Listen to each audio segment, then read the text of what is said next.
at ginawa pong project ng ating tourism department, why can't we put an umbrella so that we can work together? May mga request sila, baka in our own little way from the provincial government, pwede kami mag-adjust. But at the same time, with all our tourism projects and programs, magsuporta rin kayo so that we can market more our province when it comes to tourism. One tourism coming in, one job opportunity for Batanggenyo sa kabuhayan niya. So let's take advantage of this. Parang ganun din po ito, Mr. Jess. Sa atin pong mga investors, lalo na ang tagal na mas matanda na sa akin yata, yung egg industry sa Batangas. So siguro po we can create something na ito namang mga ipinagmamalaki natin na let's say, egg capital of the Philippines, Batangas City, kayang-kaya na ho natin ipagmalaki yan. Sana we can coordinate because we are doing some promo na inilalabas po namin at binibigay ngayon sa SM. If we will coordinate right, maybe after this, isasama po natin dyan yung mas malaking partnership. Tama? Through our tourism, si Emily po, Katigbak. Okay. Nakalagay po, okay na po merienda. Ang sama naman ng timing mo.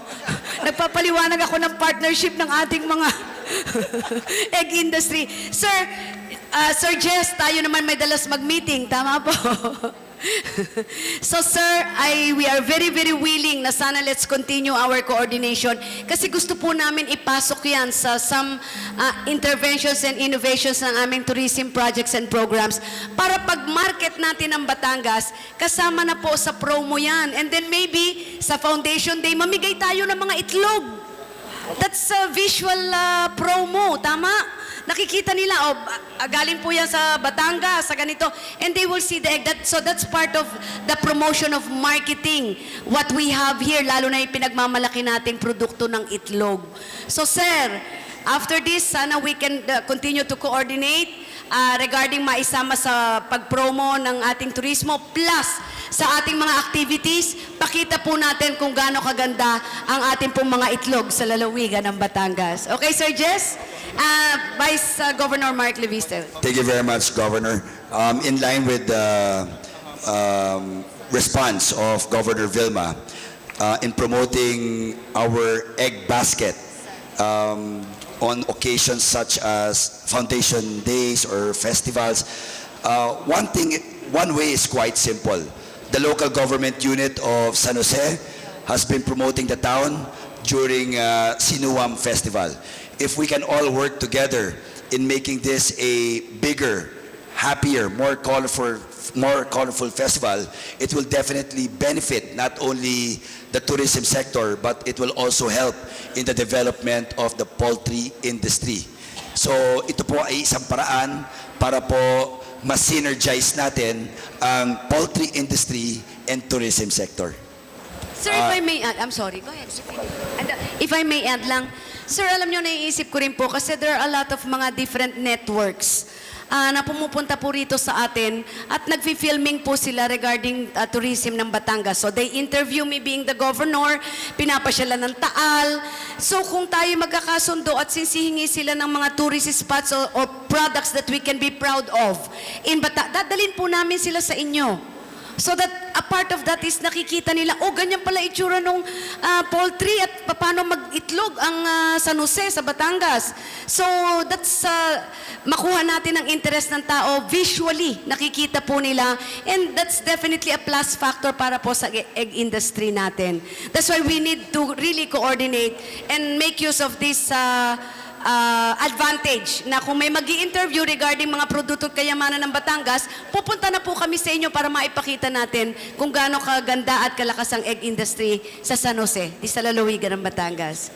Okay? Salamat po, ma'am, sa suporta. Yes, Board Member Kay has something to say. Magandang hapon po, Doc Jess. Ako po ay kasama rin po sa BEPCO, sa pamumuno ni Doc Jess. At ako po ay bagamat konsel ng Lipa, ay ako po ay tubong San Jose. At masasabi ko po dun po sa inyong tanong, ito po ay partnership with the provincial government and with the egg industry of our province. Maliban po sa sinuam na maganda pong sinabi ng ating Vice Governor at ng ating Gobernador, ay patuloy din po nating gumawa po tayo ng mga produkto na gawang itlog na para po hindi lang po pagdating dito sa Batangas hindi lang kaping barako. Kayo na pong nagsabi, ang ating pong lalawigan ay egg basket of the Philippines. Hindi lang po kilala, gawin na po natin na hindi lang kilala ang Batangas sa kape, kundi po pati sa produktong gawa sa itlog. At syempre po, ito po ay partnership. Ang pwede naman po maibigay natin sa ating pong kooperatiba, tayo naman po ay panatilihin po natin ang pangangalaga sa waste disposal,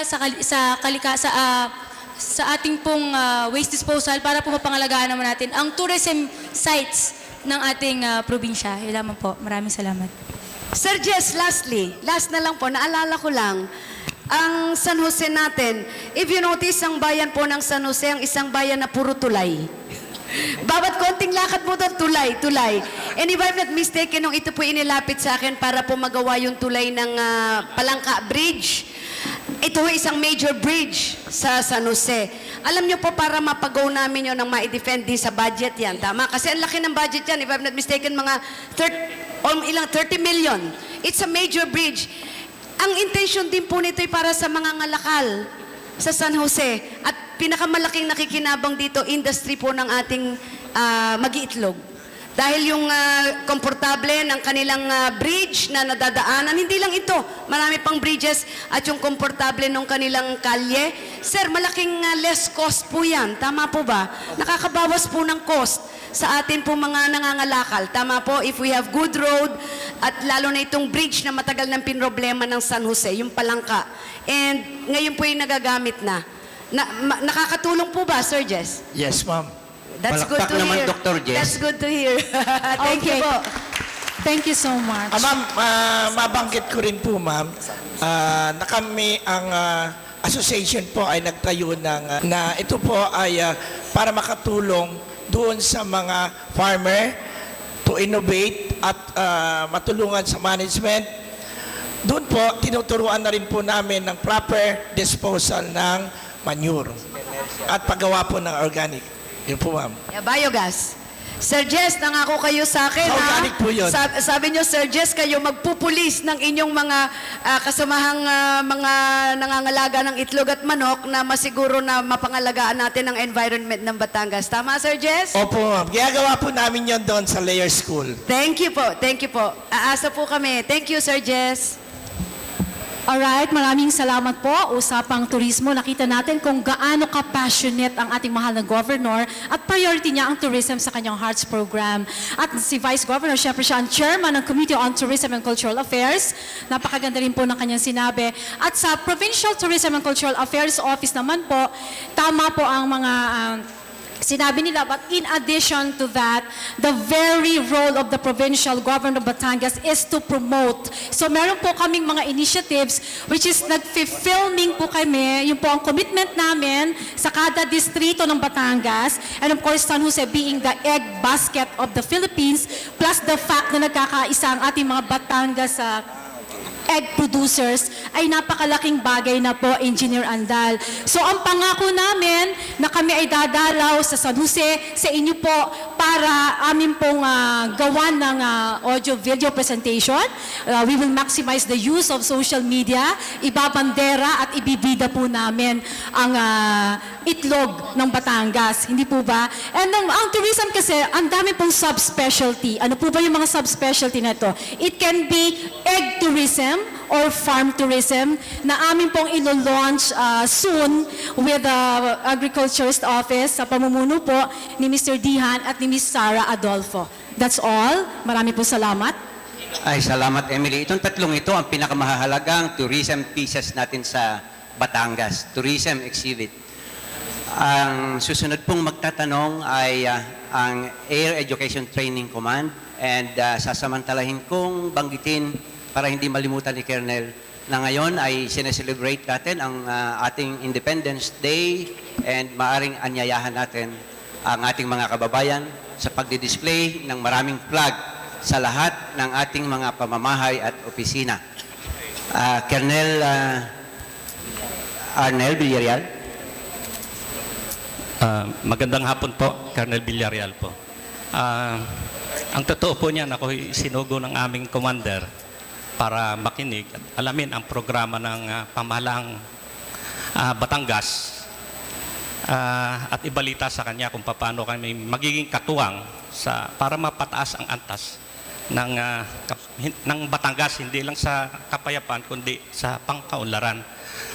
Ngayon parang unfair naman kung magsalita ako on behalf of my commander, but nakakasiguro po ako na andito po ang inyong kasundaluhan para tulungan kayo maging kapartner, lalo na po dito sa tinatawag nating IPSP Bayanihan. Atin pong alam at napag-alaman sa kanya yung kanyang mga proyekto ay talagang para po sa bayan. Tulad po ng Smile Camp at saka yung Youth Olympian na katatapos lang. At ngayon nga po, ang kanyang proyekto ay tungkol sa Independence Day, kung paano natin isi-celebrate ito na angat ang antas sa dati nating pag-selebrasyon. Oo nga.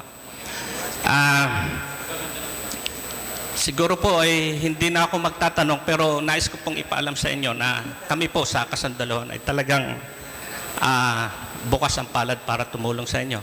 At yan po yung mapapatunayan ni Bukal Mabel kasi mahaba-haba na rin po yung aming pinagtuwangan para makatulong sa ating bayan. Nais ko pong ipaabot sa kaalaman ng gobernador na yung inyo pong proyekto sa pamamagitan ni Bukal Mabel ay nagawa natin tulad nung Paskuhan sa Hunyo na inabot na ho ng taon. Meron ho tayo dyan yung nung kasalukuyan naghihikahos tayo sa bigas na ang proyekto ng presidente natin noon ay sa bayan-bayan lang nakakarating. Pinaabot po natin sa kasulok-sulokang baryo yon sa pamamagitan ng ating mga sasakyan ng kasundaluhan. Ganon din po yung proyekto ninyo sa pamamagitan naman po ni Mayor ng San Juan. Napagawa po natin yung kalsada from Calabasahan to Makwitib at abot po sa barangay ng Rosario tulad ng Malinaw at Palakpak. Kung hindi ako nagkakamali, umabot po mahigit na 11 kilometro po yon na ngayon po ipinagpapatuloy pa rin niya. Sa pakikipagtulungan din po ng ating mga kasundaluhan, napalagyan po natin ng kuryente, elektrisidad sa Sitio Makwitib. Yun naman po sa pamagitan ng APAP Batangas dahil nilapitan natin yung Batelec 2 po. Inibitahan ho natin sila. I don't know kung napilitan lang, pero nakipagtulungan po sila para mabigyan ng kuryente sila doon. So, yun lang po. Hindi po ako makapagsalita, hindi ako may commander, pero ang nasisiguro ko, ang nakikita ko sa kanyang layo, para tulungan ako ang provision. Yun lang po, maraming salamat. Para na rin po sa informasyon po ng lahat. Nag-meeting po kami ni General Di Matatak po. We had already 2 consecutive meetings. That was last week. 2 beses po. Siguro po, binabanggit po ni Lieutenant Colonel Villarreal ay yung mga proyekto, programa na itinutulong po ng Air Force. But if I can make mention, hindi lang po Air Force, lahat matatawag natin men in uniform, mga army, mga police, sadya po ako magpapatunay na sila po ay kapartner namin sa lahat po ng ating mga programa, lalo na po doon sa pagbibigay suporta sa masasabi natin less fortunate nating mga kababayan. Sa malalayang barangay, minsan natulong po sila hindi lamang paggawa ng kalye, roads infrastructure, even manpower, or even in any calamity, napaka-active po nila sa atin sa Team RIMC. So, I just want to say na maswerte po ang aming administrasyon dahil sa mga ipinatutupad po ang prioridad naming programa ay talaga po naman sa totoo ang papatunay ng gobernador. Sila ho ay kabalikat natin lahat. And again, going back sa ating pong General Di Matatak,